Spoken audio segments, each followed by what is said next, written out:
સુરતમાં એસઓજી પોલીસે Parle point Sargam shopping centre સામે દુકાનમાં હેલ્થ વોર્નિંગ વગરની સિગારેટ વેચતા દુકાનદારને પકડી પાડી કુલ ₹60,000ની વિદેશી સિગારેટ ઝડપી વધુ પૂછતાછ હાથ ધરી છે.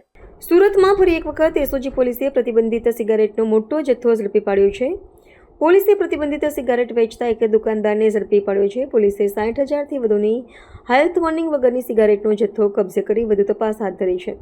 સુરતમાં એસઓજીની ટીમને બાતમી મળી હતી કે Parle point Sargam shopping centre સામે આવેલ પાનની દુકાનના સરકારી ટેક્સ ચોરી અને વોર્નિંગ વિનાની સિગારેટ વેચાઈ રહી છે, જ્યાં પોલીસની ટીમ દ્વારા રેડ કરી વેપારીને ઝડપી પાડવામાં આવ્યો હતો.